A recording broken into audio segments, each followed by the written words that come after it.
తండ్రి ఈ సమయం బట్టి ఎంతో వందనాలు తండ్రి. ఈ జూమ్ ఫోరం బట్టి ఎంతో వందనాలు. ఎంతో కృషితో, ఎంతో ప్రయాసంతో, ఎంతో దూర దర్శనంతో తండ్రి సహోదరులు ఇద్దరు కూడా, బ్రదర్ ఇజ్రాయెల్ గారు, బ్రదర్ విజయ్ గారు, ఈ జూమ్ ఫోరంని, వేదికని స్థాపించడమే కాదు, ఎంతో భారంతో దాన్ని ముందుకు తీసుకొని వెళ్తున్నారు తండ్రి. ఈ సమయంలో ఎవరెవరు ఈ మీటింగ్ లో పాల్గొనడానికి వచ్చి ఉన్నారో అందరినీ కూడా మీ చేతిలో అప్పచెప్తున్నాం. ఇద్దరు సహోదరులు ఇజ్రాయెల్ గారిని, విజయ్ గారిని మీరు దీవించండి. జూమ్ మీటింగ్ లో పార్టిసిపేట్ చేసే ప్రతి వ్యక్తిని మీరు దీవించండి, ఆశీర్వదించండి. వాళ్ళ ఈ సమయంలో వేరేదో పనులు చేసుకొని ఉండొచ్చు, కానీ మేము దేవుని సన్నిధిలో సమయం గడపాలి, తోడు క్రైస్తవులతో సహవాసంలో సమయం గడపాలి, వాక్యపరంగా ఆత్మికంగా మేము బలపరచబడాలి అని ఎంతో మంచి ఉద్దేశంలతో వాళ్ళు వచ్చి ఉన్నారు. అందరిని కూడా మీరు తృప్తిపరుస్తున్నారు, దీవిస్తున్నారు, ఆశీర్వదిస్తున్నారని మేము నమ్ముచున్నాం. నిష్ప్రయోజకమైన మీ దీన దాసుని నించబెట్టి ఈ సమయంలో మీ మహిమార్థమై వాడుకుంటున్నారు తండ్రి. దాన్ని బట్టి నేను మిమ్మల్ని స్తుతిస్తున్నాను. ఈ దినం, ఈ వేళ, ఈ పూట మీరు మా కొరకు ఏర్పరచుకున్న ఆత్మిక పాఠములు మా విశ్వాస నేతను వైపు బయలుపరుస్తారని నమ్ముచు ఈ వినపములు మేము యేసుక్రీస్తు పరిశుద్ధమైన వేడుకుంటున్నాం. ఆమేన్, ఆమేన్, ఆమేన్. అయితే నేను ఎప్పుడు మీతో పంచుకునే ఒక సత్యము మరి గుర్తు చేస్తున్నాను. అదేమనగా, యేసుక్రీస్తు ప్రభువారు సంఘము మధ్యనున్న సమీపమైన సంబంధంని 4 బీలు మనం వాడి వర్ణించవచ్చు. నేను ఇంగ్లీష్లో చెప్పి తెలుగులో చెప్తానండి. మొదటిగా, if he's the head, we are the body. If he's the head, we are the body. ప్రభువారు శిరస్సు అయి ఉంటే మనం శరీరం అయి ఉన్నాం. రెండోది, if he's the bridegroom, we are the bride. ఆయన పెళ్లి కుమారుడు అయి ఉంటే మనం పెళ్లి కుమార్తె అయి ఉన్నాం. మూడోది, if he's the vine, we are the branches. ఆయన ద్రాక్షవల్లి అయి ఉంటే మనం తీగలమై ఉన్నాం. నాలుగోది ఏమనంటే, if he's the cornerstone, we are the building. ఆయన మూలరాయి అయి ఉన్నాడు, మనం కట్టడై ఉన్నాం. అయితే నేను మిమ్మల్ని ఒక సింపుల్ ప్రశ్న అడిగి ముందుకు వెళ్తానండి. అన్మ్యూట్ చేసుకొని జవాబు ఇవ్వండి. చాలా ఎలిమెంటరీ క్వశ్చన్. యేసుక్రీస్తు ప్రభువారు పెళ్లి కుమారుడు. సో పెళ్లి కుమారుని జన్మదినంని సార్వత్రిక సంఘం ఏ పండుగగా ఆచరిస్తారు? Give me an answer. Christmas. TLB Daniel garu right answer ఇచ్చారు. సో పెళ్లి కుమారుని బర్త్డే సార్వత్రిక సంఘము క్రిస్మస్గా ఆచరిస్తున్నది. మరి పెళ్లి కుమార్తె అయిన సంఘం జన్మదినంని సార్వత్రిక సంఘము ఏ దినంగా ఆచరిస్తుంది? పెళ్లి కుమార్తె అయిన సంఘం, దాని జన్మదినం కూడా ఉంది కదా, Pentecost. Right answer. So Israel brother garu announce చేసినట్టు ఈరోజు పెంతెకోస్త్ పండుగ ప్రాముఖ్యత ఏంటో మనము గమనిద్దాం. ఆ సందర్భంతో కూడిన పాఠాలు మనము నేర్చుకుందాం. నేను ఈ దినము ఈ పెంతెకోస్త్ పండుగతో కూడిన సందేశము కొన్ని సబెడింగ్స్ వాడి ముందు తీసుకొని వస్తానండి. మొదటిగా, ఈ పెంతెకోస్త్ పండుగ ఎందుకు యూదులకి ప్రాముఖ్యమైన పండుగ అని యూదుల కనుదృష్టి నుంచి మనం చూద్దాము. దాని తర్వాత పెంతెకోస్త్ పండుగ ఎందుకు క్రైస్తవులకి ముఖ్యమైన పండుగ, క్రైస్తవుల కనుదృష్టి నుంచి మనము చూద్దాం. ఇప్పుడు పెంతెకోస్త్ పండుగ ఆచరించుటకు నానా ప్రాంతాల నుంచి, నానా దేశముల నుంచి వేల కొలది యూదులు వచ్చి ఉన్నారనే మాట మనం అపోస్తల కార్యం 2వ అధ్యాయం 5వ వచనంలో చదువుకోవచ్చు. సహోదరి సురేఖ గారు మరి చదివినిపిస్తారు. ఆ రోజు ఏ దినము సంఘం జన్మించిందో, పరిశుద్ధాత్మ దేవుడు వచ్చి శిష్యులను అభిషేకించాడో, పేతురు గొప్ప ప్రసంగం చేశాడో, 3000 ఆత్మలు రక్షింపబడినాయో, ఆ దినము యెరూషలేంకి ఎంతమంది వచ్చి ఉన్నారు, వాళ్ళు ఎటువంటి యూదులు ఒకసారి చూద్దామమ్మా. అపోస్తల కార్యం 2వ అధ్యాయం 5వ వచనం చదవండి అమ్మా.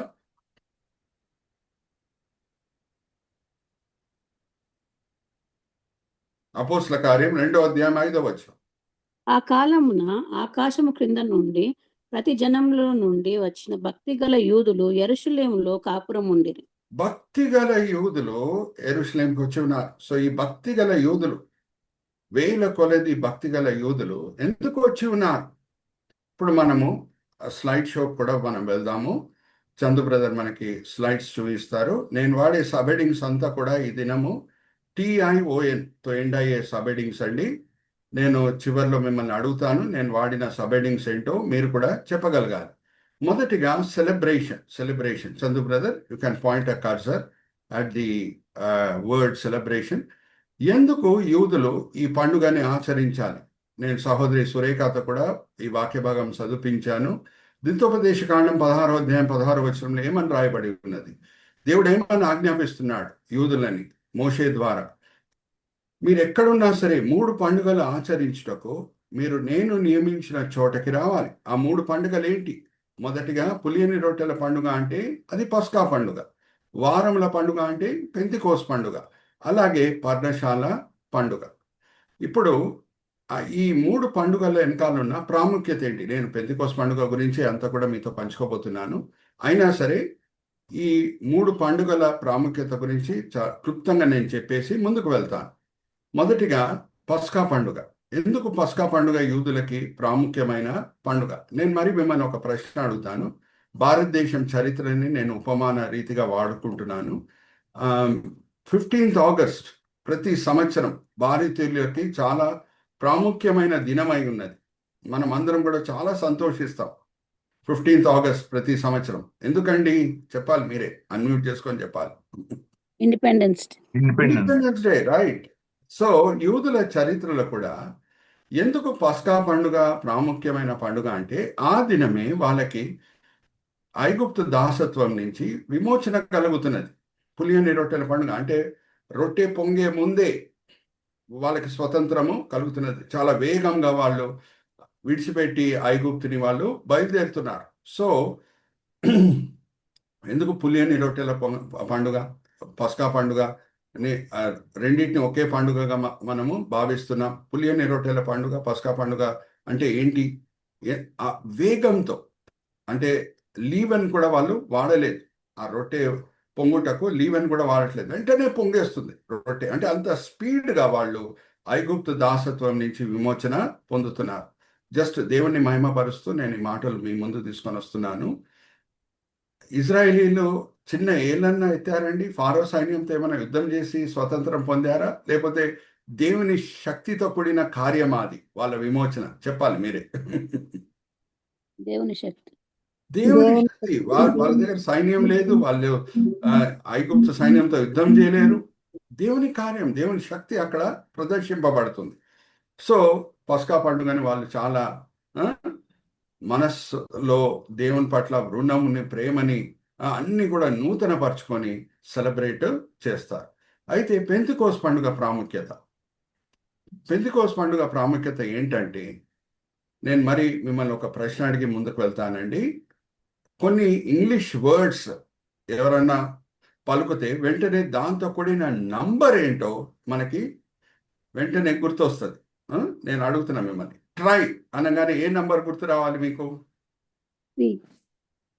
చెప్పాలి. 3. క్వాడ్రా అనగానే ఏ నంబర్ గుర్తు రావాలి? 8. క్వాడ్రా. 4. అలాగే హెక్సా అనగానే ఏ నంబర్ గుర్తు రావాలి? 6. సెప్టా అంటే 16. 7. ఆక్టో అంటే octo. 8. Very good, right answer. So Penta అనగానే ఏ నంబర్ గుర్తు రావాలి? 5. 5. So 5 into 10. 5 into 10 వాళ్ళు ఐగుప్తు నుంచి ప్రయాణమై సీనాయి కొండ దగ్గర 50వ దినం అక్కడ చేరినప్పుడు, అంటే వాళ్ళు 46వ దినం చేరుతున్నారు. 50వ దినము దేవుని సన్నిధి అగ్ని వలె దిగి వస్తున్నది సీనాయి కొండ మీద. ఇంకా దేవుడు వాళ్ళకి ధర్మశాస్త్రం ఇవ్వటము ప్రారంభం చేస్తున్నాడు. Are you all with me? So ఆ దినం వాళ్ళకి రాజ్యాంగం దొరుకుతున్నది. మనం ఎందుకు భారతీయులంగా ప్రతి సంవత్సరము 26 జనవరిని చాలా ప్రాముఖ్యమైన దినంగా ఆచరిస్తాం? చెప్పండి, ఎందుకు 26 జనవరి మనకి ప్రాముఖ్యమైన దినం అయి ఉన్నది భారతీయులకి? Republic day. ఏం దొరికింది ఆ రోజు మనకి? కాన్స్టిట్యూషన్, రాజ్యాంగం దొరికింది. అలాగే యూదులకి ధర్మశాస్త్రం దేవుడు ఎప్పుడు ఇవ్వటం స్టార్ట్ చేశాడు? వాళ్ళు ఐగుప్తు దాసత్వం నుంచి విమోచించబడిన తర్వాత 50వ దినం, 5 into 10 పెంటా, 5 into 10 50వ దినం దేవుడు అగ్ని వలె సీనాయి కొండ మీద దిగి వచ్చి వాళ్ళకి ధర్మశాస్త్రం ఇవ్వటము స్టార్ట్ చేశాడు. అందుకే పెంతెకోస్తు పండుగ వాళ్ళకి ప్రాముఖ్యమైన పండుగ. పర్ణశాల పండుగ ఎందుకు ప్రాముఖ్యమైనది అని అంటే, వాళ్ళ అరణ్య మార్గంలో ప్రయాణమై వెళ్ళే సమయంలో, జాగ్రత్త వినండి, నేను కూడా అరణ్యం మార్గంలో ప్రయాణం చేసి వెళ్ళాను.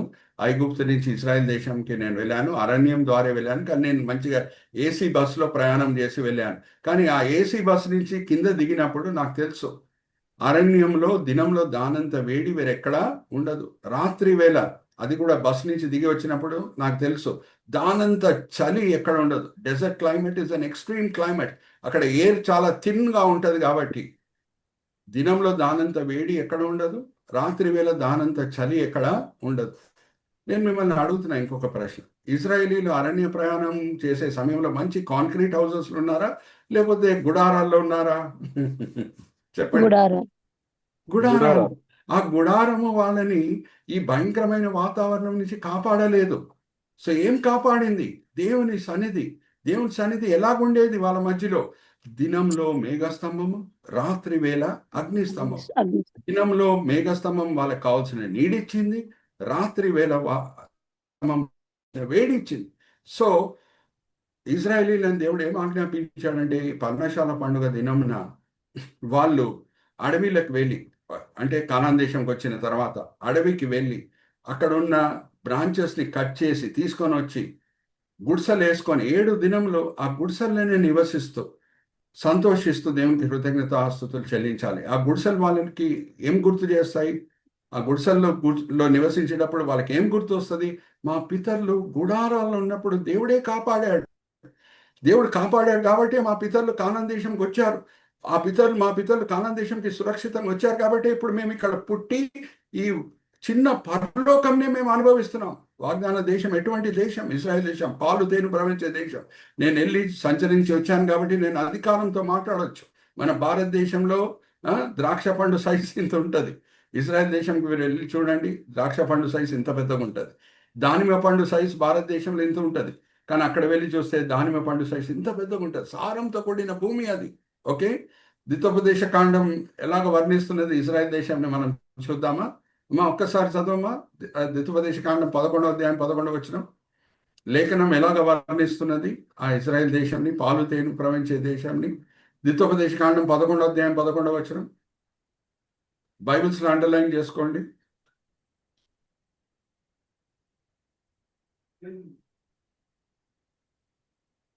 చదవండి అమ్మా, అన్మ్యూట్ చేసుకొని చదవండి. ద్వితోపదేశ కాండం 11:11. మీరు నది దాటి స్వాధీనపరచుకొనుటకు వెళ్ళుచున్న దేశము కొండలు లోయలు గల దేశము. అది ఆకాశ వర్ష జలములు త్రాగును. ఆకాశ వర్ష జలములని అది తాగును. సారంతో కూడిన భూమి. అది నీ దేవుడైన యెహోవా లక్ష్యపెట్టు దేశము. నీ దేవుడైన యెహోవా లక్ష్యపెట్టు దేశము. నీ దేవుడైన యెహోవా కన్నులు సంవత్సరాది మొదలుకొని సంవత్సరాంతం వరకు ఎల్లప్పుడూ దాని మీద ఉండును. హల్లెలూయా, ప్రైజ్ ద లార్డ్. సో చిన్న పరలోకం అది. ఇప్పుడు ఆ ఇజ్రాయెల్ దేశం అంతా సారంతో కూడిన భూమి అయి ఉన్నది కాబట్టి, అది ఎడారి కాదు కాబట్టి, యూదుల అరబీల మధ్యన యుద్ధం జరుగుతూనే ఉంటుంది. ఇది మా భూమి, ఇది మా భూమి, ఇది మా భూమి, ఇది మా భూమి అని ఒకరొకరు కొట్లాడుకుంటున్నారు. అదే కానాన్ దేశం ఒక అరణ్యం అనుకుందాం. యూదుల అరబీల మధ్యన యుద్ధం జరుగుతుందా అండి? దాని కొరకు ఒక ఎడారి కొరకు చెప్తున్నా, అదే ఎడారి అనుకుందాం. ఎవరైనా కొట్లాడుకుంటారా ఎడారి కొరకు? చెప్పండి, అన్మ్యూట్ చేసుకొని చెప్పండి. నో కదా. సో సారంతో కూడిన భూమి. సో ఆ భూమి మేము చేరాము అని అంటే మా పితరులు సురక్షితంగా నడిపింపబడారు. మేము ఇప్పుడు కానాన్ దేశంలో పుట్టామంటే మా పితరులు ఇక్కడ వచ్చారు. పితరులు ఇక్కడ రాగలిగారంటే దేవుని సన్నిధి వాళ్ళని కాచి కాపాడి తీసుకొని వచ్చింది. ఇప్పుడు ఈ చిన్న పరలోకంని మేము రుచి చూస్తున్నాము అని అంటే దానికి దేవుడే కారణం అని కృతజ్ఞతాస్తుతులు చెల్లిస్తూ వాళ్ళు గుడిసెల్లో 7 దినంలో నివసిస్తూ కృతజ్ఞతాస్తుతులు చెల్లిస్తూ దేవుని పట్ల మనసులో రుణంని, ప్రేమని నూతనపరుచుకుంటారు. సో ఈ 3 పండుగలు ఆచరించుటకు, పస్కా పండుగ, పెంతెకోస్తు పండుగ, పర్ణశాల పండుగ, యూదులు ఎక్కడున్నా సరే వాళ్ళు దేవుడు నియమించిన చోటకి రావాలి. మొదట్లో ఇజ్రాయెల్ చరిత్రలో మనం గమనిస్తే షీలో అనే చోటకి వాళ్ళు వచ్చేవారు. షీలోనే ప్రత్యక్ష గుడారము ఉండింది. దాని తర్వాత మనకు తెలుసు దేవుడు ప్రేరేపించాడు సొలొమోన్ని యెరూషలేములో ఆలయం కట్టుటకు. సో మొదట్లో యూదులందరూ కూడా షీలోకి వచ్చేవారు. దాని తర్వాత ఆలయము యెరూషలేంలో కట్టబడిన తర్వాత యెరూషలేంకి వచ్చేవారు. సంవత్సరంకి 3 సార్లు అందరు కూడా రావాలి. సో యూదులకి ఈ పండుగ ఎందుకు ముఖ్యమైన పండుగ అనేది మనకు అర్థం కావాలి. అప్పుడే మనకి అపోస్తల కార్యం 2వ అధ్యాయం 5వ వచనం అర్థమవుతుంది. వేల కొలది యూదులు, భక్తి గల యూదులు సమయం ఖర్చు పెట్టుకొని, డబ్బులు ఖర్చు పెట్టుకొని ఎక్కడెక్కడి నుంచో యెరూషలేంకి వచ్చి ఉన్నారు. ఎక్కడెక్కడి నుంచి వచ్చారో అది కూడా నేను చదివిస్తాను. కానీ మొదట్లో ఎందుకు పెంతెకోస్తు పండుగని యూదులు ఆచరించాలి అది మనకి అర్థం కావాలి. Okay, so first subheading is celebration. ఇంకొక దాంతో కూడిన మర్మం కూడా మీతో పంచుకుంటున్నాను. 50వ దినం దేవుని సన్నిధి అక్కడ దిగి వచ్చింది సీనాయి కొండ మీద. అప్పటి నుంచి దేవుడు ధర్మశాస్త్రం ఇవ్వటము ప్రారంభం చేశాడు. కానీ యూదులు 46వ దినం సీనాయి కొండ దగ్గర చేరారనే లేఖన భాగం ఎక్కడుంది? 2 లేఖన భాగంలో మనం చదివితేనే సీనాయి కొండ దగ్గర వాళ్ళు 46వ దినం చేరారనేది మనకి అర్థమవుతుంది. దాంతో కూడిన వాక్య భాగం నేను సహోదరి సురేఖతో చదివిస్తాను. అమ్మా చదువమ్మా, నిర్గమకాండం 19వ అధ్యాయం 1వ వచనం చదవమ్మా. నిర్గమకాండం 19వ అధ్యాయము 1వ వచనం. ఇశ్రాయేలీయులు ఐగుప్తు దేశం నుండి బయలుదేరిన 3వ నెలలో వారు బయలుదేరిన నాడే 3వ నెల ఆరంభ దినమందే వారు సినాయి అరణ్యమునకు వచ్చిరి. సో 3వ నెల మొదటి దినము వాళ్ళు సీనాయి కొండ దగ్గర వచ్చిరి. 3వ నెల మొదటి దినం. ఇది కూడా మనకు తెలిసి ఉండాలి. యూదుల క్యాలెండరు ఇంటర్నేషనల్ క్యాలెండర్ మధ్యన వ్యత్యాసం ఏంటో మనకు తెలిసి ఉండాలి. మన ఇంటర్నేషనల్ క్యాలెండర్ జనవరి నెలతో ప్రారంభమవుతుంది. యూదుల క్యాలెండరు అది జనవరి నెలలో స్టార్ట్ కాదు, కానీ మన ఇంటర్నేషనల్ క్యాలెండర్తో పోలిస్తే ఏప్రిల్ నెలతో స్టార్ట్ అవుతుంది. మరి చెప్తున్నాం, యూదుల క్యాలెండరు మన ఇంటర్నేషనల్ క్యాలెండర్తో పోలిస్తే ఏప్రిల్ నెలతో ప్రారంభమవుతుంది. ఆ నెలని నిసాన్ అని కూడా అంటారు. ఏమని అంటారు? నిసాన్ అనే పదం వాడి ఆ నెలని వర్ణిస్తారు. ఇంకొకటి ఏంటంటే యూదుల calendar is moon based calendar, lunar calendar.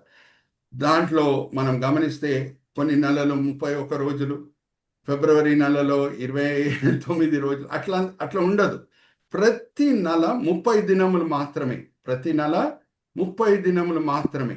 So 3వ నెల మొదటి దినం వాళ్ళు వచ్చారు అని అంటే ఎప్పుడు ప్రయాణం ప్రారంభం చేశారు? మొదటి నెల మొదటి దినమేనా? మరి మొదటి నెల మొదటి దినము అని అంటే మరి ఏప్రిల్లో 30 రోజులు, మేలో 30 రోజులు, 60 రోజులు, 61వ దినం వచ్చి ఉండాలి సీనాయి కొండ దగ్గర. మరి పెంటా అనే వర్డ్ మనం వాడుటకు మనకి అధికారం లేదు. ఆ పెంటా అనే వర్డ్ వాడి పెంతెకోస్తు పండుగ అని వర్డ్ వాడి యూదులు దాన్ని ఆచరించటకు లేదు. సో ఎప్పుడు బయలుదేరారు అది కూడా మనం చూద్దాం. అమ్మా ఒక్కసారి తీయమ్మా, సంఖ్యాకాండం 33వ అధ్యాయం, సంఖ్యాకాండం 33వ అధ్యాయం 3వ వచనం. దాని తర్వాత నేను ఒక చిన్న మ్యాథమెటికల్ క్విజ్ మీకు ఇస్తాను. 33వ అధ్యాయం 3వ వచనం అమ్మా, సంఖ్యాకాండం. మొదటి నెల 15వ దినమున వారు రామేసెసులో నుండి ప్రయాణమై పస్కా పండుగకు మరునాడు వారి మధ్యను యెహోవా హతము చేసిన తొలిచూలులు నందరినీ ఐగుప్తీయులు పాతిపెట్టుచుండగా ఇశ్రాయేలీయులు ఐగుప్తీయులందరి కన్నుల ఎదుట జయోత్సాహముతో బయలుదేరి వచ్చిరి. సో మొదటి నెల 15వ దినమున వాళ్ళ ప్రయాణము ప్రారంభమైంది. సో ఏప్రిల్ నెలలో ఎన్ని రోజులు ప్రయాణం చేసినట్టు? ఈమెయిన్ ఆన్సర్. ఏప్రిల్ నెలలో 30 రోజులే కదా, చెప్పండి. 15 days. Okay, very good, right answer. మరి మే నెలలో ఎన్ని రోజులు ప్రయాణం చేసినట్టు? 30 days. 30 days. 15 + 30 45. చెప్పండి గట్టిగా, కరెక్ట్ ఆన్సర్ 45. 45. సో జూన్ నెల మొదటి దినం అంటే ఎన్ని రోజులు అయింది? 46 days. Very good, right answer. So 46వ దినము సీనాయి కొండ దగ్గర వచ్చారు. దేవుడు ఆజ్ఞాపించాడు మోషే ద్వారా, మీరు 4 రోజులు పవిత్రపరచుకోండి, పరిశుద్ధపరచుకోండి, నా సన్నిధి దిగి వస్తుంది సీనాయి కొండ మీద అని ఆజ్ఞాపించినప్పుడు వాళ్ళని సిద్ధపరచుకున్నారు, పవిత్రంగా ఉన్నారు. అప్పుడు దేవుని సన్నిధి అగ్ని వలె దిగి వచ్చింది. అలాగే ఇప్పుడు క్రైస్తవుల కనుదృష్టి నుంచి మనం చూస్తే యేసుక్రీస్తు ప్రభువారు ఆరోహణమై వెళ్ళారు, అవునా కాదా? యేసుక్రీస్తు ప్రభువారు ఆరోహణమై వెళ్ళారు. వెళ్ళే ముందు ఏమన్నారు? మీరు యెరూషలేములోనే ఎదురు చూడండి, యెరూషలేం దాటి వెళ్ళకండి, పరిశుద్ధాత్మ దేవుడు వచ్చి మిమ్మల్ని అభిషేకించి మిమ్మల్ని బలపరిచే వరకు యెరూషలేంలో కనపెట్టండి అని అంటే, ప్రభువారు ఎప్పుడు ఆరోహణమై వెళ్ళారు? పునరుద్ధానుడైన ప్రభు పునరుద్ధానం పొంది సమాధి మీద విజయం పొంది బయటకు వచ్చి 40 రోజుల తర్వాత ప్రభువారు ఆరోహణమై వెళ్ళిరి. సో సీనాయి కొండ మీద అగ్ని వలె దేవుడు దిగి వస్తున్నాడు అని అంటే, పరిశుద్ధాత్మ దేవుడు అగ్ని వలె ఎవరి మీద వచ్చాడు? ఫస్ట్ పై గది మీద, దాని తర్వాత దాని లోపల ఉన్న శిష్యుల మీద. వీళ్ళు కూడా పవిత్రపరచుకొని ప్రార్థనలో సమయం గడుపుతూ ఆత్మ కొరకు ఎదురు చూసారా? వీళ్ళు అపవిత్రంగా ఉన్నారా? 120 మంది నేను చదివించాను కదా, చెప్పండి మీరే. ఎదురు చూశారు, పవిత్రంగా ఎదురు ఉన్నారు. చూశారు, పవిత్రంగా ఉన్నారు, ప్రార్థనలు చేస్తున్నారు. Hallelujah, praise the lord. So you can see a similarity. అక్కడ అగ్ని వలె దేవుడు సీనాయి కొండ మీద దిగి వచ్చాడు. ఇక్కడ 120 క్రైస్తవుల మీద, అంటే మొదట్లో శిష్యులు, యేసుక్రీస్తు ప్రభువారి శిష్యుల మీద అగ్ని వలె దిగి వచ్చి వాళ్ళని అభిషేకిస్తున్నాడు. Are you all with me? So యూదుల కనుదృష్టి నుంచి ఎందుకు పెంతెకోస్తు పండుగ ప్రాముఖ్యమైన పండుగ అనేది మనము చూస్తున్నాం. ఇంకా కొంచెం లోతులో వెళ్తున్నాను. సీనాయి కొండ దగ్గర వచ్చి ధర్మశాస్త్రం ఇవ్వటం స్టార్ట్ చేశాడు అంటే, చాలా మంది క్రైస్తవులు ఏమనుకుంటారంటే ధర్మశాస్త్రం అంటే 10 ఆజ్ఞలు మాత్రమే అని అనుకుంటారు. కాదండి, ధర్మశాస్త్రం అంటే 613 ఆజ్ఞలు ఉన్నాయి. ఎన్ని ఆజ్ఞలు ఉన్నాయి? 613 ఆజ్ఞలు. సో నిర్గమకాండం 20వ అధ్యాయం 1వ వచనంతో మొదటి ఆజ్ఞ ప్రారంభమవుతుంది. మీరు నన్నే పూజించాలి, మీరు నన్నే ఆరాధించాలి, విగ్రహారాధన చేయకూడదు. 20వ అధ్యాయంలో అంతా కూడా మనం గమనిస్తే నిర్గమకాండంలో 10 ఆజ్ఞల గురించి అక్కడ రాయబడి ఉన్నది. సో నిర్గమకాండం 20వ అధ్యాయం నుంచి నిర్గమకాండం 40వ అధ్యాయం వరకు, నిర్గమకాండంలో 40 అధ్యాయాలు ఉన్నాయి. అనేక ఆజ్ఞలు దేవుడు ఇవ్వటం మనము చూస్తాం. మరి లేవి కాండం అంతా కూడా, దాంట్లో ఉన్న ఆజ్ఞలన్నీ కూడా ఏమో, మొదటి అధ్యాయం నుంచి చివరి అధ్యాయం వరకు లేవి కాండంలో ఉన్న ఆజ్ఞలన్నీ కూడా ఎక్కడ పొందుతున్నారు యూదులు? సీనాయి కొండ దగ్గరే. దాని తర్వాత సంఖ్యాకాండం 1వ అధ్యాయం నుంచి 9వ అధ్యాయం వరకు, మరి చెప్తున్నా, 1వ అధ్యాయం నుంచి 9వ అధ్యాయం వరకు ఏమేమి ఆజ్ఞలు ఉన్నాయో ధర్మశాస్త్రంలో అదంతా కూడా యూదులు సీనాయి కొండ దగ్గర ఉన్నప్పుడే పొందుతున్నారు. సో ఎప్పుడు బయలుదేరి వెళ్తున్నారు? సీనాయి కొండ నుంచి ఎప్పుడు కదిలారు? అది కూడా మనం చూద్దాం. దాన్ని బట్టి ఎన్ని నెలలు ఉన్నారు సీనాయి కొండ దగ్గర అనేది మనకి అర్థమవుతుంది. Chandu brother, you can display the slide also. సహోదరి సురేఖ గారు చదివినిపిస్తారు. అమ్మా, సంఖ్యాకాండం 10వ అధ్యాయము, సంఖ్యాకాండం 10వ అధ్యాయము 11, 12. చందు బ్రదర్ కూడా అక్కడ స్లైడ్ మీద కర్సర్ పెట్టి చూపిస్తున్నారు, చూడండి. మరి ఇది కూడా మనకి మీతో పంచుకుంటున్నాను. నిర్గమకాండం 20వ అధ్యాయం నుంచి, brother you can point cursor at 20 of exodus. అక్కడ చూడండి, లెఫ్ట్ సైడ్ ఎక్సోడస్ 19 పక్కన మరి 20 ఉంది కదా, అక్కడి నుంచి నిర్గమకాండం 40వ అధ్యాయం వరకు, దాని తర్వాత లేవి కాండంతో కూడిన అన్ని అధ్యాయాల్లో ఉన్న అన్ని ఆజ్ఞలు అంతా కూడా సీనాయి కొండ దగ్గరే. దాని తర్వాత సంఖ్యాకాండం 1వ అధ్యాయం నుంచి 9వ అధ్యాయం వరకు ఏమేమి ఆజ్ఞలు పొందారో అదంతా కూడా సీనాయి కొండ దగ్గరే. 10వ అధ్యాయం 11, 12 వచనాల్లో మనం గమనిస్తే ఎప్పుడు సీనాయి కొండ నుంచి బయలుదేరారో అక్కడ రాయబడి ఉంది. ఒకసారి చదవమ్మా. 2వ సంవత్సరము 2వ నెల 20వ తేదీ మేఘము సాక్ష్యపు మందిరము మీద నుండి పైకెత్తబడెను గనుక ఇశ్రాయేలీయులు సినాయి అరణ్యంలో నుండి ప్రయాణములు చేయసాగిరి.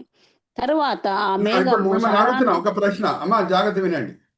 2వ సంవత్సరము 2వ నెల, జాగ్రత్త వినండి. 2వ సంవత్సరము 2వ నెల ఏ దినమమ్మా? 10వ దినమా, 20వ దినమా? 20వ. గట్టి చెప్పాలి. 20వ దినం. 20వ దినం. Right answer. సో రెండో సంవత్సరం రెండో నెల అంటే నెక్స్ట్ ఇయర్ వాళ్ళు జూన్ 1కి వచ్చారు. ప్రీవియస్ ఇయర్ జూన్ 1కి వచ్చారు. సో నెక్స్ట్ ఇయర్ మే నెల రెండో సంవత్సరం రెండో నెల 20వ దినమున అంటే మే 20వ తారీఖు వాళ్ళు బయలుదేరి వెళ్తున్నారు. అంటే ఎన్ని నెలలు ఎన్ని దినములు ఉన్నారు? 11 నెలలు 20 దినములు. హల్లెలూయా, ప్రైజ్ ది లార్డ్. మరి చెప్తున్నా 11 నెలలు 20 దినములు సీనాయి దగ్గర ఉండి ఏమేమి ఆజ్ఞలు పొందారో అదంతా కూడా పొందిన తర్వాతనే అక్కడి నుంచి బయలుదేరి వెళ్తున్నారు. అక్కడ కూడా ఇంకా 613 ఆజ్ఞలు అయిపోవట్లేదు. ద్వితోపదేశ కాండంలో కూడా మోషే చనిపోయే ముందు దేవుడు కొన్ని ఆజ్ఞలు ఇస్తున్నాడు. అన్నీ కూడా కలిపితే ధర్మశాస్త్రంలో 613 ఆజ్ఞలు ఉన్నాయి. కానీ ఈ ఆజ్ఞలు ఇవ్వటము, ధర్మశాస్త్రం ఇవ్వటం ఎక్కడ ప్రారంభమైంది అని అంటే సీనాయి కొండ దగ్గర 50వ దినమున వాళ్ళు స్వతంత్రం పొందిన తర్వాత. అందుకే పెంతెకోస్తు పండుగ అంత ప్రాముఖ్యమైన పండుగ. Are you all with me? So రేపు మిమ్మల్ని ఎవరైనా అడిగితే నేను కూడా క్విజ్ పెడతాను కదా, ఎప్పుడు చేరారు, ఎన్ని రోజులు ఉన్నారు, అదంతా కూడా అడిగితే మీరు చెప్పగలగాలి. నేను ఒకటే భావిస్తున్నాను, మన దగ్గర ఈరోజు 26 పార్టిసిపెంట్స్ ఉన్నారు. మీలో అందరినీ కూడా దేవుడు ఉపదేశకులుగా వాడుకోబోతున్నాడు ఒక దినము. ఆమేన్ చెప్పండి ఎక్కడ ఉన్నారో. రేపు మిమ్మల్ని ఎవరైనా అడిగితే మీరు చెప్పగలగాలి పెంతెకోస్తు పండుగ ప్రాముఖ్యత ఏంటి, యూదులు ఎప్పుడు సీనాయి కొండ దగ్గర వచ్చారు, ఎప్పుడు బయలుదేరారు, ఎన్ని రోజులు ఉన్నారు, దానికి వాక్య ఆధారం ఏంటి, అందరం కూడా మనము చెప్పగలగాలి. Okay, so we have seen the first subheading celebration. ఇంకా నేను యూదుల కనుదృష్టి నుంచే పెంతెకోస్తు పండుగని మీ ముందు తీసుకొని రావాలని నేను కోరుకుంటున్నాను. సెకండ్ సబ్ హెడింగ్ ఏంటంటే ప్రొటెక్షన్. సెకండ్ సబ్ హెడింగ్ ఏంటి? ప్రొటెక్షన్. నేను వాడేది నేను ఎప్పుడు మీతో పంచుకుంటుంటాను, మరి గుర్తు చేస్తున్నాను. అదేమనగా తేటగా కనిపించే అద్భుతాలు ఉన్నాయండి బైబిల్లో. సౌండ్తో కూడిన అద్భుతాలు ఉన్నాయి, శబ్దంతో కూడిన అద్భుతాలు ఉన్నాయి. అలాగే రహస్యంగా నిశ్శబ్దంగా జరిగే అద్భుతాలు కూడా ఉన్నాయి. హల్లెలూయా, ప్రైజ్ ది లార్డ్. ఇలాగ తేటగా శబ్దంతో కూడిన అద్భుతాలు ఉన్నాయో, బైబిల్లో రహస్యంగా అంటే ఎవరు గమనించకుండా నిశ్శబ్దంగా జరిగే అద్భుతాలు కూడా ఉన్నాయి. ఉదాహరణకు నేను చెప్తున్నా, విశాలమైన ఎరికో గోడ కూలిపోతున్నారు. అది అందరికీ తేటగా కనిపించే అద్భుతం, శబ్దంతో కూడిన అద్భుతం. కానీ ఏ ఎరికో గోడ ప్రాకారం మీద, ప్రాకారం అంటే వాల్, దాని మీద రాహాబు ఇల్లు ఉండిందో, హల్లెలూయా, ప్రైజ్ ది లార్డ్, ఆ ఎరికో గోడ భాగం కూలిపోవట్లేదు. హల్లెలూయా, ప్రైజ్ ది లార్డ్. ఎందుకంటే రాహాబు వాళ్ళ ఇంటి వాళ్ళందరూ కూడా ఆ ఎరికో గోడ మీదనే నివసిస్తున్నారు, ఒక ఇంట్లో ఉంటున్నారు. దాంతో కూడిన వాక్య భాగం నేను చదివిస్తున్నాను. అమ్మా ఒక్కసారి చదవమ్మా సురేఖ. రాహాబు ఇల్లు ఎక్కడ ఉండిందంట? 2వ అధ్యాయము యెహోషువ గ్రంథం 14-15 చదవమ్మా. ఎక్కడ ఉండింది రాహాబు ఇల్లు? అందుకు ఆ మనుషులు ఆమెతో, నీవు మా సంగతి వెల్లడి చేయని ఎడల మీరు చావకుండునట్లు మీ ప్రాణములకు బదులుగా మా ప్రాణమిచ్చెదము. యెహోవా ఈ దేశమును మాకిచ్చినప్పుడు నిజముగా మేము నీకు ఉపకారము చేసేదమనిరి. ఆమె ఇల్లు పట్టణపు ప్రాకారం మీద నుండెను. ఇల్లు పట్టణం ప్రాకారం మీద ఉండేను. అందుకే తాడేసి వాళ్ళని దింపుతున్నది, ఎర్రని తాడేసి దింపుతున్నది. ఎందుకంటే ఎత్తైన చోటలో అది ఉంది కాబట్టి వాళ్ళ ఇల్లు. Are you all with me? So నేను మిమ్మల్ని ఒక ప్రశ్న అడుగుతున్నానండి. ఎరికో గోడతో బాటి ఏ ఎరికో గోడ భాగం మీద రాహాబు ఇల్లు కూడా ఉండిందో అది కూడా కూలిపోయి ఉంటే, రాహాబ్ ఇంట్లో ఉన్నవాళ్ళు, రాహాబ్తో కూడా వాళ్ళ తల్లిదండ్రులు, ఇంకా రక్తబంధులు, వాళ్ళందరూ బతకడానికి ఆస్కారం ఉందా? Give me yes or no? No, వాళ్ళు కూడా చనిపోతారు. రూఫ్ వాళ్ళ తల మీద పడుతుంది, అవునా కదా? సో తేటగా కనిపించే అద్భుతాలు ఉన్నాయి, నిశ్శబ్దంగా జరిగే అద్భుతాలు కూడా ఉన్నాయి. ఇప్పుడు నిశ్శబ్దంగా ఇజ్రాయెల్ చరిత్రలో దగ్గర 1500 సంవత్సరములు ప్రతి సంవత్సరం జరిగే ఒక నిశ్శబ్దంగా ఒక అద్భుతం ఏంటో మీ ముందు తీసుకొని వస్తున్నాను. జాగ్రత్తగా వినండి. నేను ఒక ప్రశ్న అడిగి ముందుకు వెళ్తానండి. మన భారతదేశము ప్రాకారము, ఓకే, బార్డర్స్ అన్ని చోట్లలో సెన్సిటివ్ అని మనం చెప్పడానికి లేదు. కానీ కొన్ని చోట్లలో మన borders are very sensitive areas. ఇప్పుడు నేను మిమ్మల్ని ఒక ప్రశ్న అడుగుతాను, భారతీయులకి బంగ్లాదేశ్కి ఎప్పుడైనా యుద్ధం జరుగుతుందా? No, right answer. భారతదేశంకి నేపాల్కి ఎప్పుడైనా యుద్ధం జరుగుతుందా? నేపాల్, నో. నో. కానీ భారతదేశంకి పాకిస్తాన్కి, భారతదేశంకి చైనాకి యుద్ధాలు జరిగినాయి, అవునా? So yes. Darjeeling is the border of Nepal and India. అక్కడ సైనికులు ఉన్నా లేకపోయినా సరే అక్కడ సమాధానం ఉంటుంది. కానీ Arunachal Pradesh is a sensitive state because it is at the border of India and China. Arunachal Pradesh బార్డర్స్లో ఉన్న భారత సైనికులు, అలాగే Kashmir is a very sensitive state. It is at the border of India and Pakistan.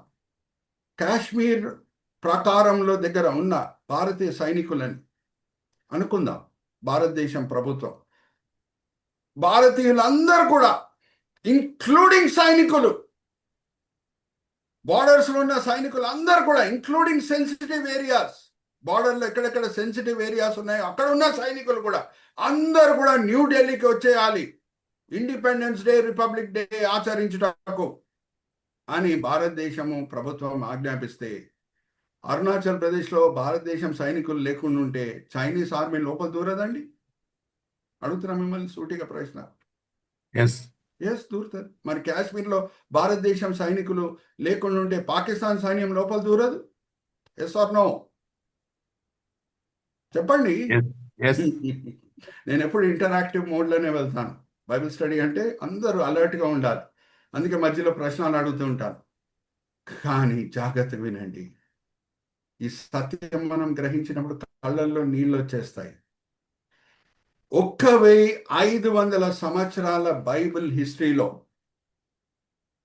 యూదులు అందరు పురుషులు, including those at the borders, including soldiers at the borders, ఈ 3 పండుగలు ఆచరించుటకు ఎప్పుడు మొదట్లో షీలోకి వచ్చారో, తర్వాత యెరూషలేంకి వచ్చారో, ఏ శత్రు సైన్యం అన్నా ఇజ్రాయెల్కి విరోధంగా యుద్ధం చేయటకు ధైర్యం చాలేదు. హల్లెలూయా, ప్రైజ్ ద లార్డ్.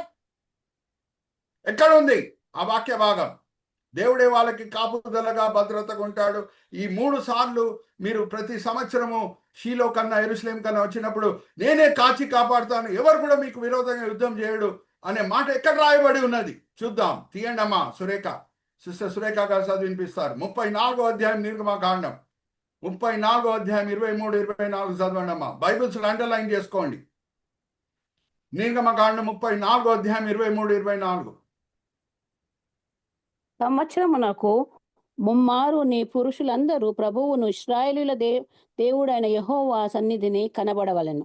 ఏలయనగా నీ ఎదుట నుండి జనములను వెళ్ళగొట్టి నీ పొలిమేరలను గొప్పవిగా చేసేదను. మరియు నీవు సంవత్సరమునకు ముమ్మారు నీ మా గట్టిగా చదవాలి. సంవత్సరంకి 3 మార్లు. వినిపించట్లేదు. Please read it out again, ma. Is everybody able to hear?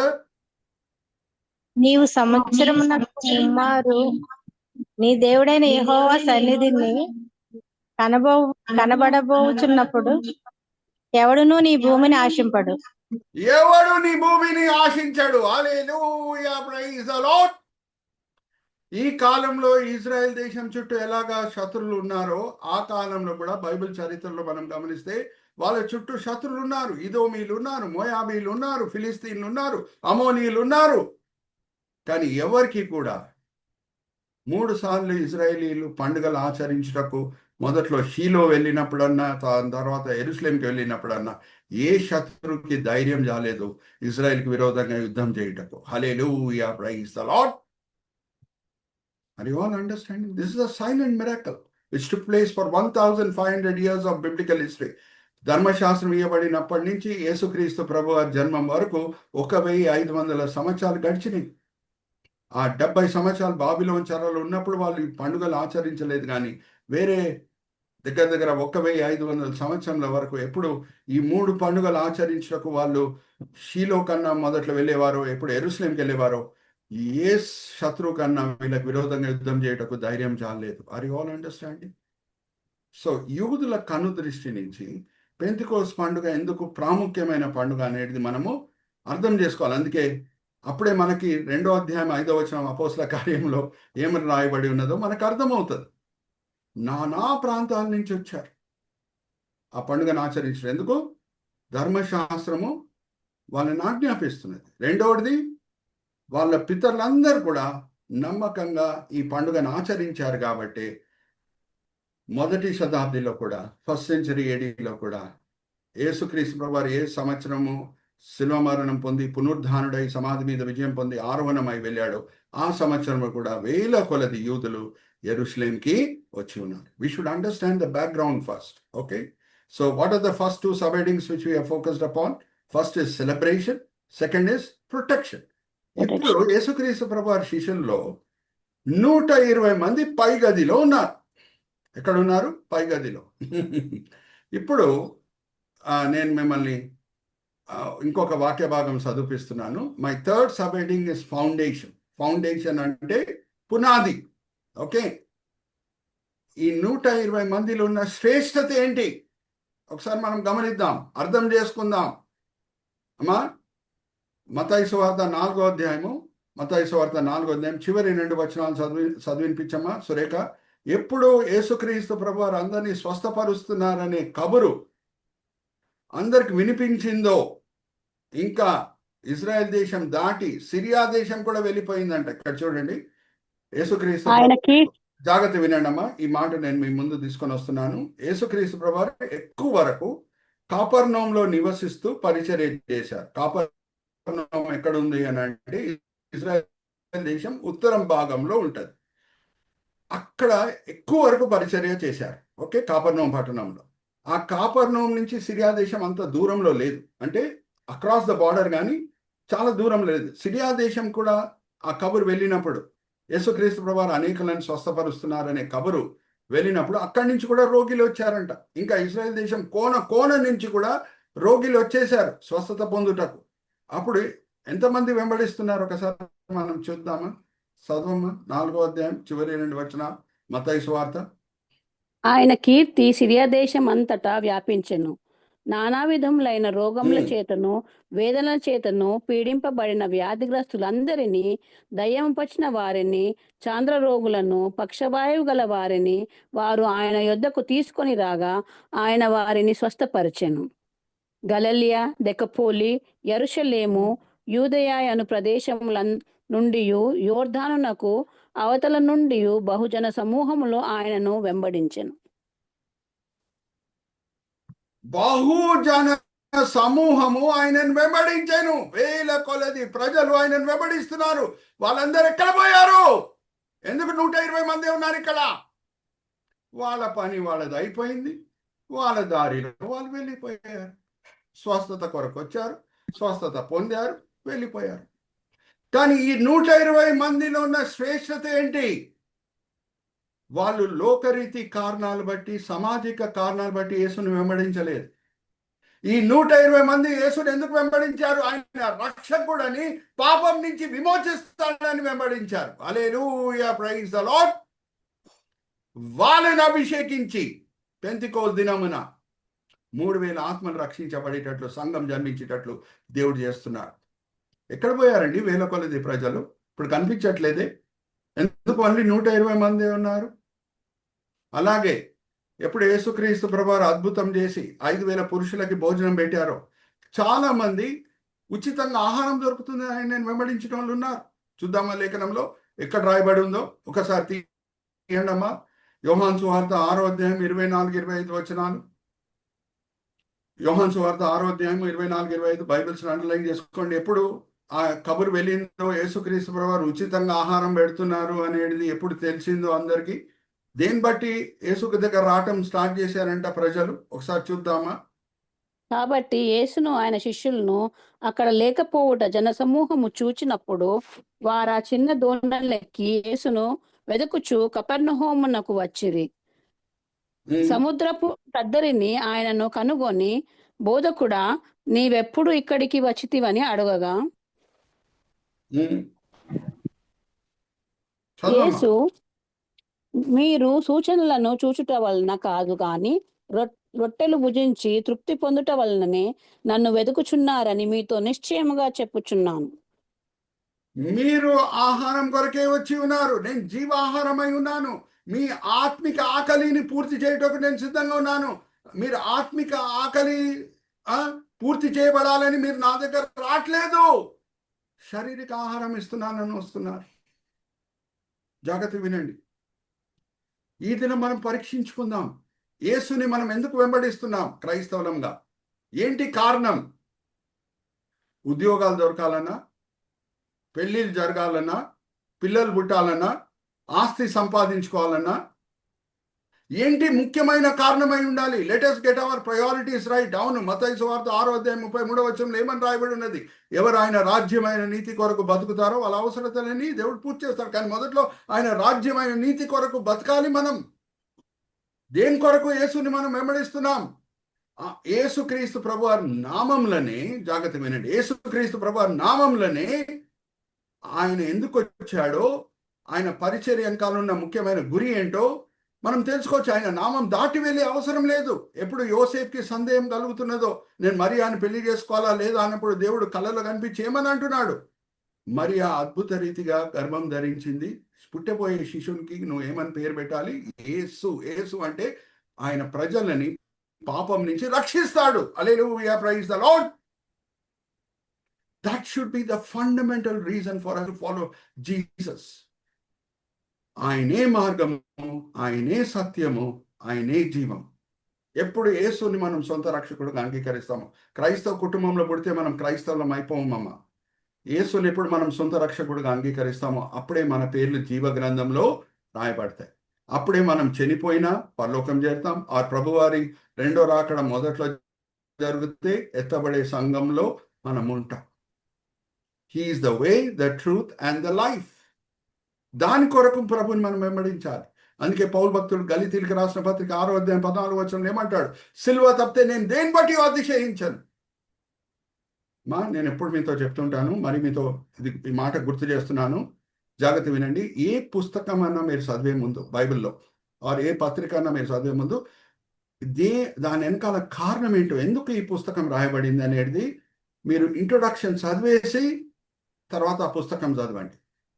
దేవుని వాక్యం చుట్టేతేనే దారకంటే మధురమైనది. కానీ ఏ సందర్భంలో ఏ పుస్తకం రాయబడింది, ఏ పత్రిక రాయబడింది అనేది మీకు తెలుసుంటే దేవుని వాక్యం ఇంకా ఇంకా మధురంగా ఉంటుంది. Are you all understanding? So జాగ్రత్తగా వినండి. ఎందుకు గలితీయులకు రాసిన పత్రిక రాయబడింది? గలితియా సంఘములకు అనే మాట ఉంటుంది. గలితియా సంఘము అని ఉండదు. It's not singular, it is plural. పౌలు, బర్నబా మొదటి ఆత్మిక దండయాత్రలో 4 పట్టణాల్లో సంఘాలు స్థాపించారు. Lystra, Derbe, Iconium, Antioch. ఈ 4 పట్టణాలు ఏ ప్రాంతంలో ఉన్నాయంటే గలితియా అనే ప్రాంతంలో ఉన్నాయి. ఇప్పుడు ఆంధ్రప్రదేశ్లో రాయలసీమ అనగానే 3 జిల్లాలు మనకు గుర్తు రావాలి. ఏంటి? కర్నూలు, కడప అండ్ అనంతపూర్. అలాగే గలితియా అంటే ఈ 4 పట్టణాలు, లిస్ట్రా, డర్బీ, ఇకోనియం అండ్ ఆంతియోక్. వాళ్ళు సంఘాలు స్థాపించి మరి వెళ్ళిపోయారు. తిరిగి ఎక్కడి నుంచి వచ్చారో అక్కడ వెళ్ళిపోయారు. కానీ అబద్ధ బోధకులు దూరి సంఘం లోపల, మీరు యేసుని నమ్మారా? బాగానే ఉందండి, కానీ సున్నతి కూడా పొందాలండి మీరు అని వాళ్ళని తప్పుదారిలో తీసుకొని వెళ్ళే సమయంలోనే గలితీయులకు రాసిన పత్రిక రాయబడింది. పౌలు భక్తుడు వాళ్ళని గద్దిస్తూ చెప్పిన మాటలేంటి? 3వ అధ్యాయం మొదటి 3 వచనాలు. నేను సూటిగా ఒక ప్రశ్న అడగాలని కోరుకుంటున్నాను. పరిశుద్ధాత్మ దేవుడు మీ జీవితంలో ఎప్పుడొచ్చాడు?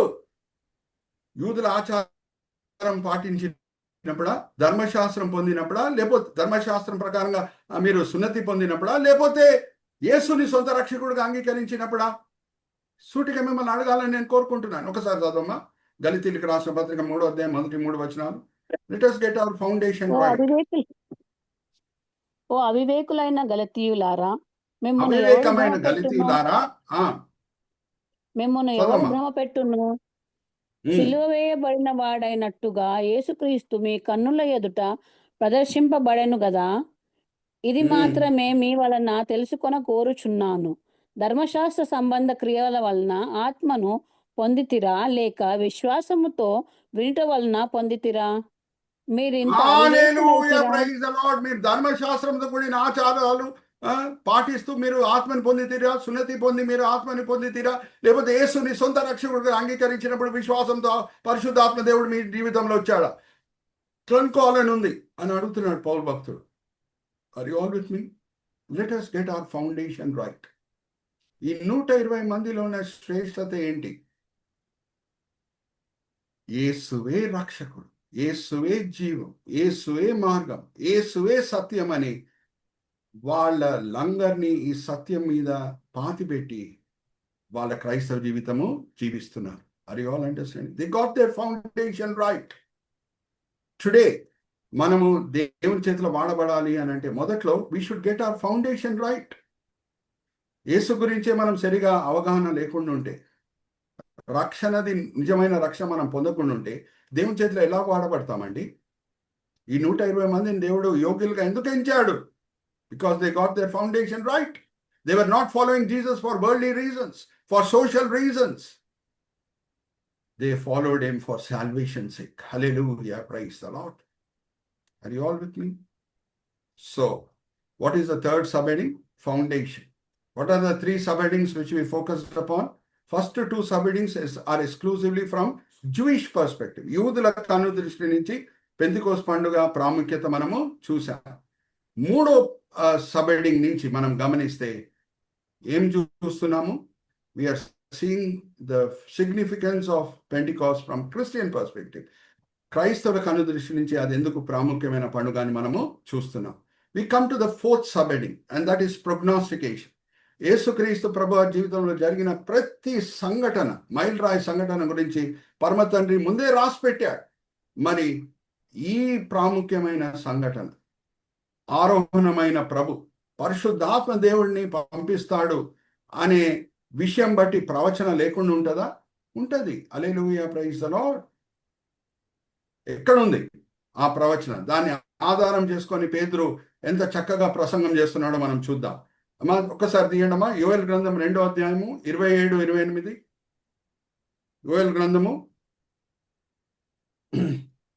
బైబిల్స్ అండర్లైన్ చేసుకోండి. యోయేలు గ్రంథము 2వ అధ్యాయము 27, 28. అప్పుడు ఇశ్రాయేలీల మధ్య నున్నవాడను నేనే అనియు, నేనే మీ దేవుడైన యెహోవాననియు, నేను తప్ప వేరు దేవుడొక్కడును లేడనియు మీరు తెలుసుకొందురు. నా జనులు ఇక నేనెన్నడూను సిగ్గునొందక యుందురు. తరువాత నేను సర్వజనముల మీద నా ఆత్మను కుమ్మరింతును. మీ కుమారులను మీ కుమార్తెలను ప్రవచనములు చెప్పుదురు. మీ ముసలివారు కలలు కందురు. మీ యవనలు దర్శనములు చూతురు. హల్లెలూయా, ప్రైజ్ ది లార్డ్. నేను ఆత్మను కుమ్మరిస్తాను ఒక దినము అని దేవుడు ముందే రాసి పెట్టాడు యోయేలు గ్రంథంలో. యోయేలు గ్రంథం దగ్గర యేసుక్రీస్తు ప్రభువారు ఇంకా జన్మించలేదు. దగ్గర ఒక 600 సంవత్సరాల ముందే అది రాయబడింది. సో పేతురు దాన్ని ఆధారం చేసుకొని ఆయన ప్రసంగం స్టార్ట్ చేస్తున్నాడు. ప్రొగ్నాస్టికేషన్ అంటే ప్రొఫెసైయింగ్ ఆర్ ఫోర్టెల్లింగ్, ముందే చెప్పుట. యేసుక్రీస్తు ప్రభువారి జీవితంలో జరిగిన ప్రతి మైలురాయి సంఘటన గురించి దేవుడు ముందే రాసి పెట్టాడు. ఆయన కన్యకకే జన్మిస్తాడని యెషయా గ్రంథం 7వ అధ్యాయం 14వ వచనం. ఆయన బెత్లెహేంలోనే జన్మిస్తాడని మీకా గ్రంథం 5వ అధ్యాయం 2వ వచనం. ఆయన పునరుద్ధానుడై సమాధి మీద విజయం పొంది బయటకు వస్తాడని కీర్తన గ్రంథం 16వ అధ్యాయం 10వ వచనం. ఆయన ఆరోహణమై వెళ్తాడని కీర్తన గ్రంథం 68వ అధ్యాయం 18వ వచనం. మరి ఇన్ని ప్రవచనాలు ఉన్నప్పుడు పరిశుద్ధాత్మ దేవుడిని యేసుక్రీస్తు ప్రభువారు పంపిస్తారనే ప్రవచనం ఉండకుండా ఉంటుందమ్మా? అడుగుతున్నా మిమ్మల్ని. Yes or no? Will there not be a prophecy regarding the outpouring of the spirit? Yes. Yes or no? Yes. Yes. So అందరు కూడా ఆశ్చర్యపడి పైగది దగ్గర వస్తున్నారు. ఎందుకంటే అన్య భాషల్లో శిష్యులు మాట్లాడటం స్టార్ట్ చేశారు. ఇప్పుడు చాలా ముఖ్యమైన పాయింట్ ఒకటి చెప్పేసి ఈ దినంకి పార్ట్ 1 ముగిస్తున్నాను. అన్య భాషల్లో మాట్లాడటం విని వీళ్ళు ఆశ్చర్యపడుతున్నారు. ఎక్కడెక్కడి నుంచి వచ్చారంట ఈ యూదులు, భక్తి గల యూదులు. ఒకసారి చదువుదామమ్మా. My fourth subheading is facilitation or attraction. Okay, అపోస్తల కార్యం 2వ అధ్యాయం 9వ వచనం నుంచి చదువుమా. 15 దేశముల నుంచి వచ్చి ఉన్నారు. మీరు అందరు లెక్క పెట్టాలి సహోదరి చదివినప్పుడు. 2వ అధ్యాయం 9వ వచనమమ్మా, అపోస్తల కార్యం అక్కడి నుంచి స్టార్ట్ చేయమా. ఎక్కడెక్కడి నుంచి వచ్చారు యూదులు ఆ దినం? పరిశుద్ధాత్మ దేవుడు వచ్చి పార్తీయులు వీళ్ళని అభిషేకించి అన్య భాషల్లో మాట్లాడేటట్లు ఆ కృపావరం ఇస్తున్నాడు. పార్తీయులు, మాదీయులు, ఎలామీయులు, ఉమ్. మెసొపొతేమియా, యూదయ, కపదోకియా, పొంతు, ఆసియా, పృగ్రియా, పంపులియా, ఐగుప్తు అను దేశముల అందలి వారు, కురేనే దగ్గర లిబియా ప్రాంతముల యందు కాపురం ఉన్నవారు, రోమా నుండి పరవాసులుగా వచ్చిన వారు, యూదులు, యూద మత ప్రవిష్టులు, క్రేత్రియులు, అరబీయులు మొదలైన మనమందరమును వీరు మన భాషలతో దేవుని గొప్ప కార్యములను వివరించుట వినుచున్నామని చెప్పుకొనిరి. హల్లెలూయా, ప్రైజ్ ది లార్డ్. దేవుని గొప్ప కార్యములు, అద్భుతాలు ఏమేమో అనేది ఈ 120 మంది ఏ భాషలో మాట్లాడుతున్నారు? హీబ్రీ భాషలో కాదు. వీళ్ళు ఏ దేశాల నుంచి వచ్చారో ఆ భాషల్లో ప్రకటిస్తున్నారు. అది వాళ్ళని పైగది వైపు ఆకర్షించింది. వీళ్ళందరూ ఎక్కడ ఉన్నారు? పైగదిలో ఉన్నారు. నేను ఇజ్రాయెల్ దేశం వెళ్ళి వచ్చాను కాబట్టి నేను అధికారంతో మాట్లాడొచ్చు. యూదుల ఆలయం ఎక్కడ ఉంటుందో అక్కడే ఈ పైగది కూడా ఉంది. హల్లెలూయా, ప్రైజ్ ది లార్డ్. మరి చెప్తున్నాను, యూదుల ఆలయం ఎక్కడుందో అక్కడే ఈ పైగది కూడా ఉంది. అక్కడే వీళ్ళు కూడి ప్రార్థన చేస్తూ ఆత్మ కొరకు ఎదురు చూశారు. ఆ పైగదిలోనే ప్రభువారి చివరి రాత్రి భోజనం కూడా ప్రారంభం చేశారు. ప్రభు బల్ల ఎక్కడ ప్రారంభమైందంటే ఈ పైగదిలోని. ఓకే, అక్కడే వీళ్ళు కూడా కూడుతున్నారు ఈ శిష్యులు. యేసుక్రీస్తు ప్రభువారి శిష్యుడు, రహస్యమైన శిష్యుడు ఆతిథ్యం చూపించాడో చివరి రాత్రి ప్రభువారు అప్పజెప్పబడిన రాత్రి ఆ దినమే ప్రభు బల్ల ప్రారంభమైంది కదా. ఏ రహస్యమైన శిష్యుడు ఆతిథ్యం చూపించాడో ఆ శిష్యుడే మరి ఈ శిష్యులకు కూడా ఆతిథ్యం చూపిస్తున్నాడు. అందుకే 120 మంది అక్కడ గ్యాదర్ అయ్యారు. యెరూషలేం ఆలయం దగ్గరే ఉంది. ఈ యూదులందరూ కూడా ఆలయం దగ్గరే వచ్చారు. అగ్ని వలె దిగి వచ్చినప్పుడు శబ్దం కలిగింది. ఏంట్రా అని దగ్గర వచ్చినప్పుడు వీళ్ళు అన్య భాషల్లో మాట్లాడుతున్నారు. దేవుని గొప్ప కార్యములని అన్య భాషల్లో ప్రకటిస్తున్నారు. అంటే వీళ్ళు ఏ దేశం నుంచి వచ్చారో ఆ భాషలో మాట్లాడుతున్నారు. అదంతా కూడా వీళ్ళని పైగది వైపు ఆకర్షించింది. కాబట్టి అపోస్తలులు ఇప్పుడు వాళ్ళకి అర్థమయ్యే భాషలో, హీబ్రీ భాషలో బోధ చేసినప్పుడు ఆ ప్రసంగం వీళ్ళని తాకింది. కానీ ఆకర్షించుటకు దేవుడు ఏ భాషలు వాడాడు? అన్య భాషలు వాడాడు. హల్లెలూయా, ప్రైజ్ ది లార్డ్. ఇప్పుడు జాగ్రత్తగా వినండి. అన్య భాషలు ఎవరి దగ్గర వాడబడుతుంది? విశ్వాసుల దగ్గర కాదు, అవిశ్వాసుల దగ్గర. జాగ్రత్తగా వినండి. ఈ యూదులు క్రైస్తవులు అయిపోయి ఉన్నారండి వీళ్ళు అన్య భాషల్లో మాట్లాడేటప్పుడు. ఇంకా ఆల్రెడీ బాప్తిజం పొందేశారా? 3000 మంది ఆల్రెడీ రక్షణ పొందేశారా అపోస్తలులు అన్య భాషల్లో మాట్లాడేటప్పుడు? నో. ఇంకా వాళ్ళు అవిశ్వాసులే. కానీ వీళ్ళ వైపు ఆకర్షింపబడాలి, పైగది వైపు ఆకర్షింపబడాలి. సో ఏం ఆకర్షిస్తున్నది? వీళ్ళు అన్య భాషల్లో మాట్లాడుట. అందుకే పౌలు భక్తుడు ఏమంటాడు? 1 కొరింథీ 14వ అధ్యాయం 22వ వచనం ఒకసారి చదవండి అమ్మా. అన్య భాషలు అవిశ్వాసుల కొరకే ఉన్నది సూచనగా, ప్రవచించటము విశ్వాసులకు. హల్లెలూయా, ప్రైజ్ ది లార్డ్. ఒకసారి చదవండి అమ్మా. 1 కొరింథీ 14వ అధ్యాయం 22వ వచనం. బైబిల్స్ లో అండర్లైన్ చేసుకోండి. కాబట్టి భాషలు విశ్వాసులకు కాదు, అవిశ్వాసులకే సూచకమై ఉన్నవి.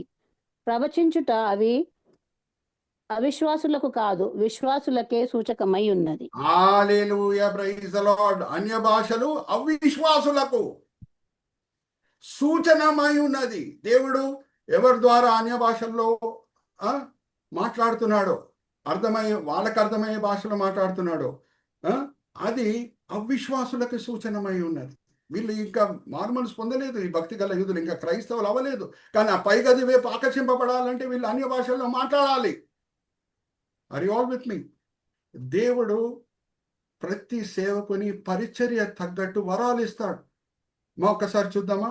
1 కొరింథీ 12వ అధ్యాయం 12వ అధ్యాయం 8వ వచనం నుంచి చదవమ్మా. ఎన్ని వరాలు ఉన్నాయి? నా ఫింగర్స్ చూడండి. పరిశుద్ధాత్మ దేవుడు ఎన్ని వరాలు ఇస్తాడు? ఎలాగనగా ఒకనికి ఆత్మ మూలముగా బుద్ధి వాక్యమును, మరి ఒకనికి ఆత్మను అనుసరించిన జ్ఞానవాక్యమును, మరి ఒకనికి ఆ ఆత్మ వలనే విశ్వాసమును, మరి ఒకనికి ఆ ఒక్క ఆత్మ వలనే స్వస్థపరచు వరములను, మరి ఒకనికి అద్భుత కార్యములను చేయు శక్తియు, మరి ఒకనికి ప్రవచన వరమును, మరి ఒకనికి ఆత్మల వివేచనయు, మరి ఒకనికి నానావిధ భాషలను, మరి ఒకనికి భాషల అర్థము చెప్పు శక్తియు అనుగ్రహింపబడి ఉన్నది. 9 వరాలు పరిశుద్ధాత్మ దేవుడు ఇస్తాడు. సేవకుని పిలుపు తగ్గట్టు ఎన్ని పిలుపులు ఉన్నాయి లేఖనంలో మనం గమనిస్తే, ఎఫెసీయులకు రాసిన పత్రిక 4వ అధ్యాయం 11వ వచనం నుంచి 15వ వచనం. నేను అన్ని కూడా చదివించట్లేదు, కానీ సమయం లేదు కాబట్టి దాని సారాంశం మీ ముందు తీసుకొని వస్తున్నాను. ఎన్ని పరిచర్యలు ఉన్నాయి? కొంచెమంది అపోస్తులు, కొంచెమంది ప్రవక్తలు, కొంచెమంది సువార్థికులు, కొంచెమంది ఉపదేశకులు, కొంచెమంది కాపర్లు ఎక్కువ వరకు వాళ్ళ పరిచర్య విశ్వాసుల మధ్యనే చేస్తారు. సో వాళ్ళకి దేవుడు ఎటువంటి వరాలు ఇస్తాడు? బుద్ధివాక్యం, జ్ఞానవాక్యం, లేఖనంలో ఉన్న లోతైన మర్మాలు బయటికి తీసుకొని వచ్చి ప్రజల ముందు బోధించి వాళ్ళని విశ్వాసంలో బలపరచుటకు బుద్ధివాక్యం, జ్ఞానవాక్యం ఇస్తాడు. కానీ సువార్థికులు, అపోస్తులు ఎవరి మధ్యన ఎక్కువ వరకు పరిచర్య చేస్తారు? అవిశ్వాసుల మధ్యన. సో వాళ్ళకి ఎటువంటి వరాలు ఇస్తాడు? అన్య భాషల్లో మాట్లాడే వరం ఇస్తాడు. అప్పుడే అన్యులు ప్రభు వైపు ఆకర్షింపబడతారు. వాళ్ళకి స్వస్థత వరం ఇస్తాడు. ఒక సువార్థికుడు ప్రార్థన చేస్తే క్యాన్సర్ వ్యాధి నుంచి కొంచెమందికి విడుదల కలుగుతుంది. అరే, యేసుక్రీస్తు ప్రభు వారు గొప్ప దేవుడు అని ప్రభు వైపు ఆకర్షింపబడతారు. దేవుని కృప చేత నేను అప్పుడప్పుడు సేవకుల మధ్యనే వాడబడతాను. ఎంతోమంది పాస్టర్స్ నన్ను పిలిపించి వాక్య పరిచర్య చేయండి అని అంటారు, బిషప్స్ అంటారు. అంత దేవుని కృప చేతనే. వాళ్ళతో నేను చెప్పే విషయం ఇదే, అందరికీ వాళ్ళ పిలుపు తగ్గట్టు దేవుడు వరాలు ఇస్తాడు. అరే, ఈయనకి ఈ వరాలు ఉన్నాయి, ఈయనకి ఈ వరాలు ఉన్నాయని ఒకరొకరు చూసుకొని ఎప్పుడు ఇష్టపడకండి. దేవుడు నమ్మదగిన దేవుడు. మీ పిలుపు తగ్గట్టు మీకు వరాలు ఇస్తాడు. హల్లెలూయా, ప్రైజ్ ద లార్డ్. ఇప్పుడు ఆ దినం, ఇప్పుడు ఒక ప్రాముఖ్యమైన ప్రశ్న అడిగి నేను ముగిస్తున్నాను. పార్ట్ 1. ఆ దినం 3000 ఆత్మలు రక్షింపబడినాయి. ఓకే, ఆ వాక్య భాగం మనం చదువుకుందాం. దాని తర్వాత ఒక ప్రశ్న అడిగి నేను సమాప్తం చేస్తాను. వాళ్ళు క్రైస్తవులు అయిపోతున్నారు. అపోస్తల కార్యం 2వ అధ్యాయం 40వ వచనం నుంచి 42వ వచనం చదవమా.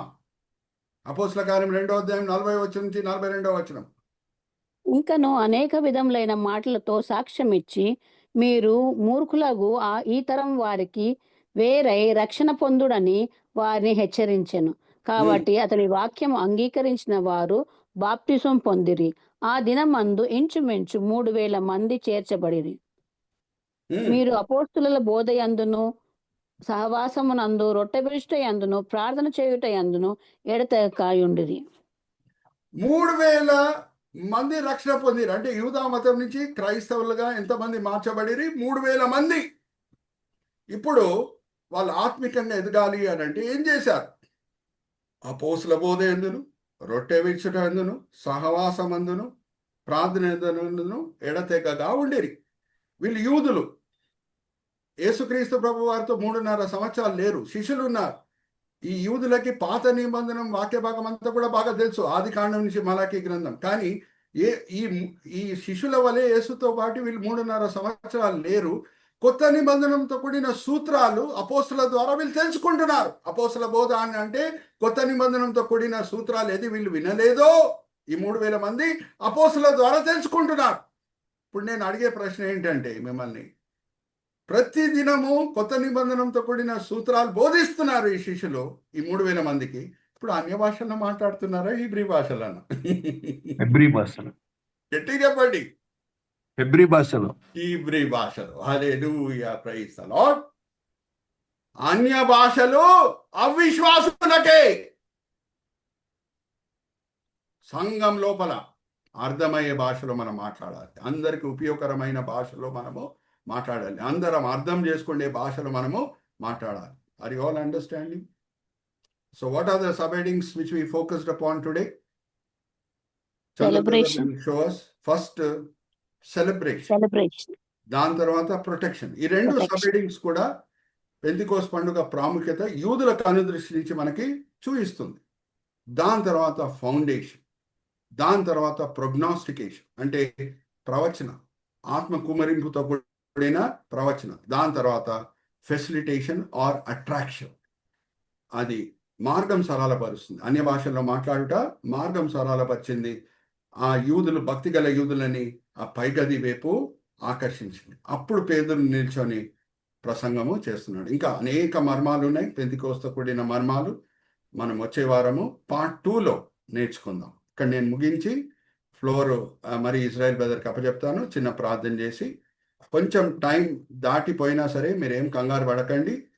ఎందుకంటే దేవుని వాక్యం చుట్టే దానికంటే మధురమైనది. మనం అనేక పాఠాలు మనం నేర్చుకుంటున్నాం. నేర్చుకున్న పాఠాల వలన ఆత్మికంగా మనం బలపరచబడాలి.